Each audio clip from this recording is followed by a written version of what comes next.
Well, good morning, everybody. Welcome back again to another Mindset Mastermind where we all get together, get our daily dose of inspiration, motivation, a little information so we can put in a full day of perspiration and get cranking, man. It's wrapping up January here. I am looking to see you guys produce at a high level because I know that's important to you for taking care of your family, friends, charities, all the things you want to accomplish. We want to help you make that happen. And this content that we're in right now, ninja selling, is absolutely a cornerstone, especially in the real estate space. So today, guys, I think it was, let me just look, chapters 29 through 31. Those 10 pages or so, talking about your database, talking about what's holding you back, talking about the things that you can be doing to really get into a system and a flow with the people in your world. And as always, it's your guys' room. So I'm looking for hot mics and or hands up so I can have you leading the conversation and it's not just Coach Chad. So Carrie, you're in, Okay. you're Yeah, ready. I did. Well, I'm not ready, but yes, I did read it and I did plenty of things. Perfect. So grab one right out of the gate on chapter 29. What's holding you back? I know that probably had some nuggets for you and everybody else. What's holding me back? After reading this book, less is holding me back, I feel like. Um, but I did take away things from like the are you in the game? Are you in your head? Focus on them and your fears will go away. Well, how can I help solve a problem? Focus on them and your fears will go away. Fear is the absence of love. So when you're in fear, you're not thinking of helping them, you're thinking of yourself. So that was like the kind of sort of the theme of what you're kind of just thinking of yourself. You need to be thinking of others. So you can elaborate on that. That's where that was pretty good. Well, Caught off guard. well, and you're leaning right into that section that I highlighted on fear being the absence of love. If you are truly coming from a place of service, your heart is there for the others. You will move forwardly, unabashedly, and without fear. And yet, when it's about you, fear shows up. So the great thing about that is any moment you're in fear, you can do a quick self-assessment and get out of that selfish behavior. Fear is selfish. Now, Tom, I can even see you and hear you. So, what have you got to add on the content as well, my friend? So 2 days ago or 2 nights ago, I was getting text messages from a new agent. And I'm going to go to this class, but I'm not going to do this. And I'm going to do this, but that's not me. And this is and not, and not, and not. And so I looked at this and I called her and I said, "You have children, right?" "Yes, I've got children." You ever, when they're two, say, I'm not going to do that. I'm not going to. If you're not going to do it, you're not going to do it. But here's my question for you. It's talking to her. What are you going to do? Stop telling me what you're not going to do and step in and do and try this. And I did. I read to her about the absence of fear, and there's the two, I can't find the right page, but there's the two paths, one being fear and the other being whatever it is. And you're choosing fear, and you can't love somebody else when you're defending yourself, and you're not really defending yourself.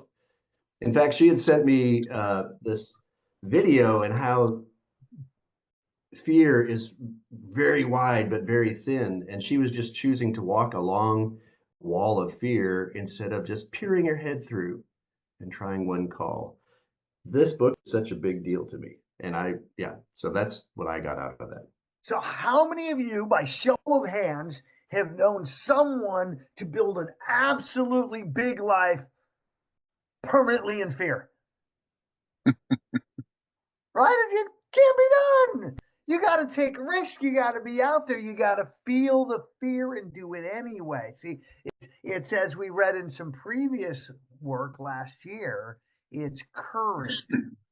People don't have an absence of fear. Those that are making calls and working through that process, it's not that they have absence of fear. The fear still exists. Even if you do it on a regular basis, the fear still creeps back. Do you have the courage to push through? And I love this on this fear piece since you brought it in, Tom, because really, what's the worst that can happen? Your fragile little ego might get a bruise. You're not going to get hurt. You're not going to die. Just stay on that call horse and keep cranking away. And if I can just add one last thing. Go for it, Tom, and I'm going to bump to Robert. Yeah, good. There was a call that I was on yesterday, which was quite the opposite. There was a 21-year-old in Wisconsin who decided to drop out of school, and he just leaned into this. As a 21-year-old, 50 closings last year, and he has a goal of 125 this year. And just opposite, it's just, I'm going to take the steps. That's all I got.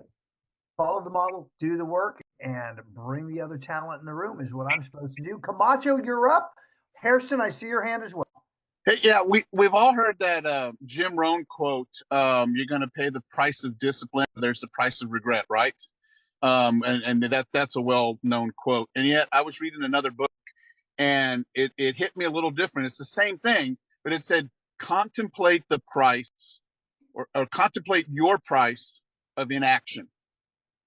And I mean, it's getting right to the fear thing, right? There is a price for us not busting through a fear, not making that call, all of those things. And I read that, and it just hit me really, really different. That's something I read earlier this week. But contemplate the price of inaction, and I mean, literally put a dollar amount to it, because that could be eye-opening. Okay. Yeah, absolutely, man. Just everything you're not doing has a cost, and here in the real estate space, it's probably significant. That next conversation could easily be the $1 million listing or the $1 million loan. Mark Hairston, since we're talking loans, I know your hand was up. What do you got, brother? Well, this conversation comes on the heels of a meeting I just came from. I'm in a weekly men's Bible study on Thursday mornings. I just got home from that, and the main point, he says, there comes a point when you stop preparing and start fighting. He's talking about more of a spiritual fight, but that the key is there's more steps. Be clear about the mission, be committed to the battle, be strategic in your actions, and be mindful where your help comes from. And I just wanted to, a lot of times I do a lot of preparing, but am I really in the battle? And when I say battle, I mean, are you in the game? And that was just so poignant this morning, and this conversation piggybacks on that, in my opinion. Will you go through those 4 again real quick, read them into the room? I think it was 4. Yeah, it was 4. Be clear about the mission, be committed to the battle, what he calls a battle, be strategic with your actions, and be mindful where your help comes from. It could be a coach, it could be mentors, it could be friends, it could be coworkers, whatever. I liked it. Well, it's absolutely on point and ties to exactly what we're doing in our businesses. Amen. You've got the goal, you have production, and if you've worked with me, you've got the magic pending number. You know what has to happen there. Number 2, take action, be in the game. Battle is that word, and yet it's in the game, in the activities, doing the work. By the way, making sure you're doing the work that is actually goal achieving and will make the goal happen. And then lastly, where's the help? No one succeeds alone. Right here in this room, you're leaning into a bunch of people. It's awesome to watch. Don't just do it 30 minutes a day. Josh, we're getting a little feedback, so you're up, brother. All right, sorry about that. So I think one of the things this made me think about is you have to unabashedly own what you are and the place you're in. And I will tell all the real estate agents out there that you are not at the bottom of the totem pole. The person at the bottom of the totem pole is the used car salesperson. So you have to have been a used car salesperson to be able to say, I'm going to own what I am. I had a really cool situation come up the other day. I was just at an optometrist appointment, no big deal, getting my eyes checked. And I was a minute early to the appointment, and the lady wasn't ready for me. I said, "Hey, no problem. I've got to take care of an offer real quick for one of my clients. Give me just a second. And I'll give you a few minutes." And she kind of looked at me funny. And a few minutes later, she's like, "Are you in real estate?" I said, "Oh, yeah, I'm a realtor." And she said, about 5 minutes later, she's like, "I'm meeting with an agent tomorrow night at 7:15." And I looked at her and I said, "I am so offended." And I just met her, of course. So she laughed. "We have dinner tonight. She wants to buy a house this weekend." So I don't necessarily think wearing a name tag or wearing a shirt that says "Ask me about real estate" or a sticker on your laptop is how you want to do it. You want to own it. You don't want to have any regrets about what you do, but it has to come up in natural conversation. And just remember, if somebody has an issue with what you do for a living, it's probably not about you. It's about a bad situation or a bad experience they had long before you. If somebody had a bad experience in a real estate deal, it has nothing to do with you. It's whoever else screwed them over. So I want to give you one more nugget, Josh, for you and everybody else in the room, because you're having dinner tonight, right? Yep. So the odds are that because you're the first one to meet, they're going to choose to do business with you. Actually, the best part is I let them have that meeting yesterday or 2 days ago, said, "Hey, how'd that meeting go?" She's like, "It was good." I said, "Great. Are we still having dinner?" She said, "Absolutely." So I'm actually the second meeting.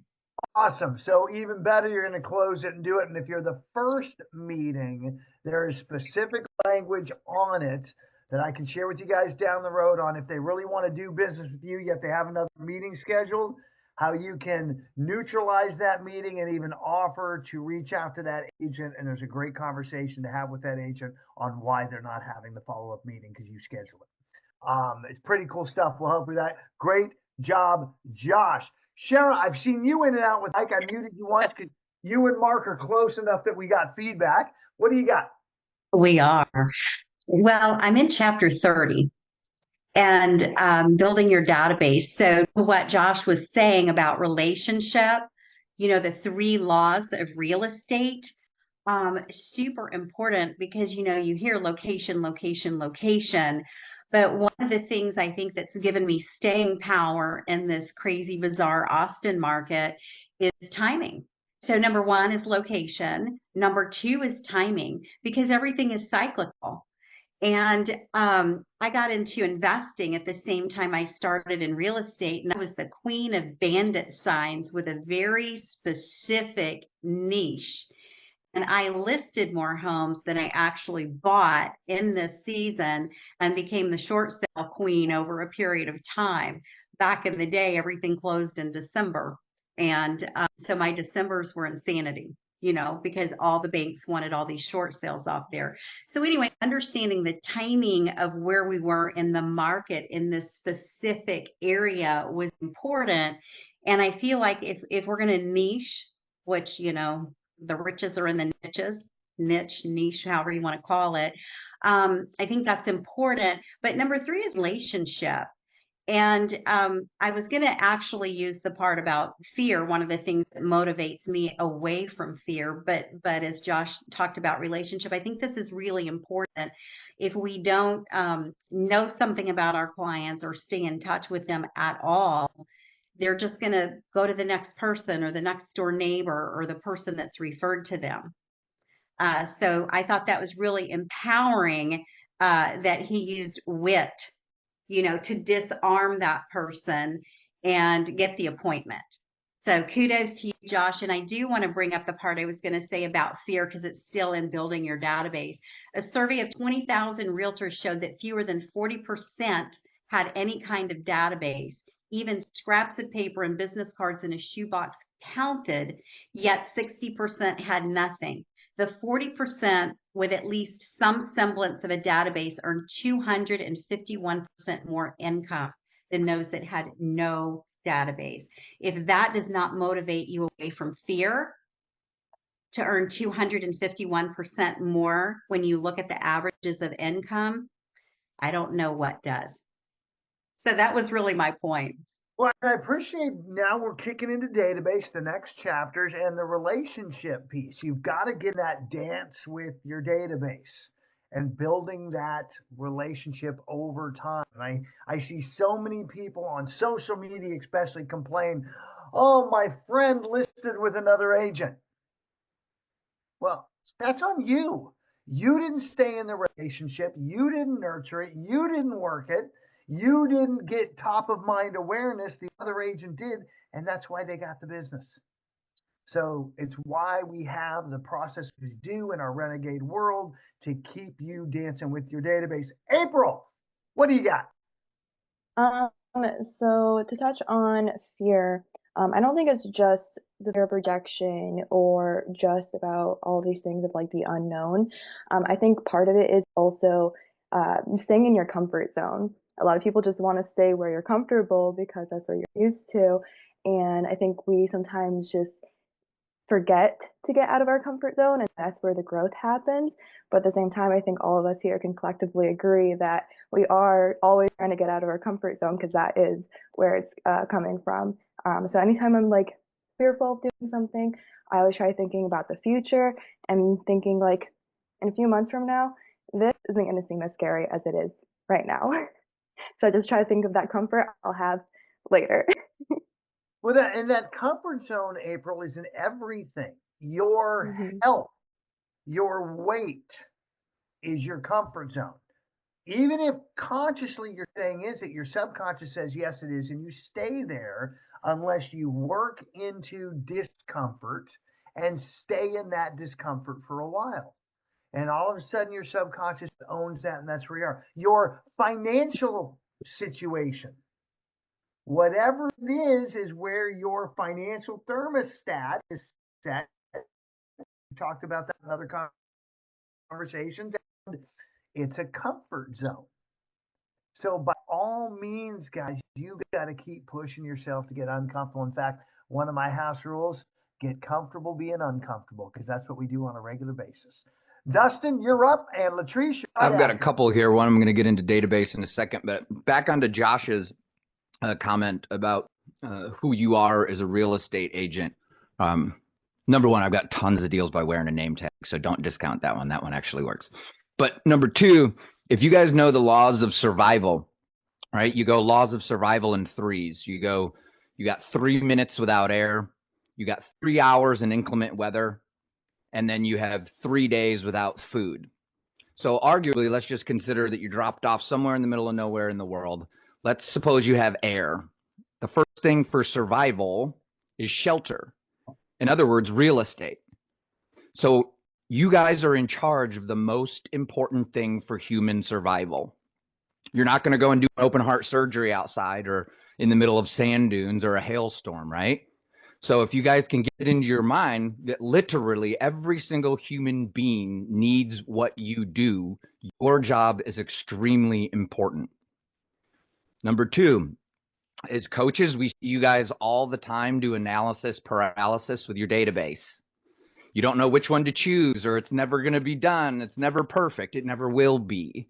The best CRM or database is going to be the one that you use, period. But it should be telling you when you need to call those people, what you're doing in the morning, syncing your calendar, but you've got to use it. Now, he does touch in here because I have had this and I made the mistake. Do not tell your clients you're updating your database. You are updating their account or you're updating their files. Otherwise, they feel like they really are a number. But it's a good opening if you're calling them and say, hey, I'm just updating your account. Wanted to make sure I got everything correct. Da-da-da-da-da. It's a great icebreaker. But yeah, and yet again, it doesn't follow the Ford model. So you can update your account, your database, whatever, without telling them that's what you're doing. So one of my fun things, and we've got the list in here of the fun facts about everybody. Their kids, their wife, their birth dates, their kids' birth dates, all these fun things that you can be adding into your database. Every quarter, pick one. That's going to be your target. Right now, it might be the email address or the direct mail address if it's somebody that you don't have that piece. That might be what you're collecting. So you can say, hey, I noticed I don't have that. What is it? And as Camacho just dropped in the room, we have our DMD4 system. So I suspect after today's class, we will add DMD4 and the dance with the database and give you guys a little more deep dive on the language of the 5-step call process, as well as who to call going forward over the next 90 days. And by the way, if you do the DMD4 for 90 days, you never have to do it again. So client, no, we're not going to email it yet because we're going to do it only for those people that show up and actually put the time in to learn how to implement it. Latrice, you're up. Good morning. So for me, page 149, scalability is what's scalability, the ability to deliver high quality, high volume is important if you want a high level of income and scale life, which is important to me. You really can't achieve scalability without a database. So it was just reiterating the importance of, having that database and actually utilizing it, because I definitely want to perform at a high level and be able to enjoy the fruits of my labor. And in that section on scalability, I want to make sure we anchor the 2 points of that. Number one is intention, which starts with set a time on your calendar to get started. I would say also set a time on your calendar every single week to work on your database and just doing some additional cleanup. In fact, gosh, what if you scheduled 1:00 Central on Wednesdays, where you spent that hour and you happen to be in the Renegade room where you have Maria, our database expert, there to help you? We talked about it yesterday, and this ties right into it. Get it on the calendar, get it scheduled, and be intentional about it. And then number two, patience. Databases are built incrementally. They are built over time. They're cleaned up and updated over time. It is a lifelong process for you. As Dustin said, it will never be done. It's just being on the road to getting it there. Caesar, my friend, I love getting your words and getting you in here. What do you got? Thanks, Coach. I want to expand a little bit on what Charles said, the 3 laws of real estate. I guess we talked about location, timing, and then also relationship. And I wanted to bring it into just, I go to the gym almost every day, speaking to a few folks, and then one guy's like, I'm probably not going to be here much because I'm going into work, different job. So this has come into my mind. I'm like, let me get his contact because I'm not really going to see him. And so I really got because I want to tie into number 2, says patience at $1,000 per name, you're adding $100,000 to $150,000 a year income if you're at 100 to 100 people to your database. So that's always present in my mind now. So not only just chit chat, it's just to also be, how can I be of value to these people and let them know, hey, you have a contact here if you ever need, and that's how we exchange some information. So this is also, again, just present in my mind now when you're speaking to people. We were talking about as well, you can't be this super extroverted, outgoing person one second and then be again a super introverted or mean person in other spots. That's how you are. That's how you're representing yourself at all times. I also tie into how you look and things like that, because even if you're out and about and you don't look presentable and you say, oh, I run a business, I'm like, what kind of business do you run? So that's always also topic here in my mind. Just want to share that with you guys.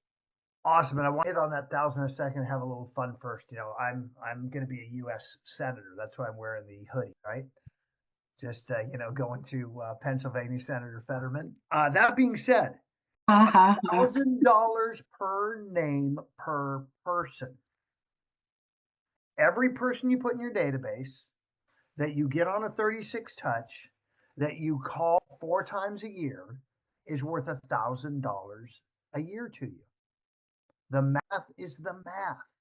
And so think about that. If you just had let's say you just had 130 people. That's $130,000 a year. And it is 2 conversations a day. That's how the math works. I love, Alicia, the look on your eyes. Holy crap, that's only 2 calls a day. Yeah, the math, because there's 13 weeks in a quarter, 5 days in a week. It's 2 conversations per day on those 130 people, plus getting your other automation going is $130,000 your income. Follow the model, do the work, watch the magic happen. Now, client, we had some background noise, which is why I muted you. Lean into the camera, get closer, and by all means, share what you had to share, my friend. I just wanted to just give everyone an idea, because we're talking about calling, we're talking about databases. Just to let everyone know, 2 million people, federal employees, are having to head back to work. I have a family member who works for the federal government. I am here to tell you that there's consternation. There's going to be a lot of homes sold in the next 2 months. Mark my word, that's all I have to say. Awesome. I have heard that label government worker is an oxymoron, but that's, just from my experience at the DMV. What else do you guys have? Come on, 2 more minutes. Let's get some good nuggets in here. Let's go. Thank you, Colleen. What do you have here? I was just going back again to the fear thing, just on that. Fear makes us focus on ourselves, and the whole point of Ninja is like taking the focus back to the relationships and the people that we're building with. So instead of sitting here thinking about yourself, your fear, start thinking about how you can help other people. So I thought that was a great takeaway for me. Awesome. Awesome. One other nugget for you guys before I come to Camacho to close us out. If I don't have your name on here and it just says iPhone, I don't know if you're legit or not. I don't know who you are, especially if I'm not seeing your image. So I'm not going to bring you in to speak. Make sure you make that adjustment and get your name in there when you log in. Camacho, close us out, Coach Camacho. I track my numbers. That's something we should be doing. And last year, I'm just going by memory. I can't pull it up right now. My time block lead generation was $400 an hour, and my dollars per conversation was 236. So those are just numbers. Those are my numbers. Could they be better? Probably. Could they be worse? Probably. And yet track your numbers, figure out where you are, and then I think $400 an hour I think is pretty darn good in most careers. Let's just say you're only 25% as good as Camacho. Every hour you're in conversation time, and Sarah, I'm looking at you because we've talked about this. Every hour you're in conversation is you're making $100. Every person you talk to using Robert Camacho's numbers, if you were 20, let's just say 20%, every person you talk to is worth $40. Since you know that, how many people are you going to talk to today? Let's get cranking it up and get it going.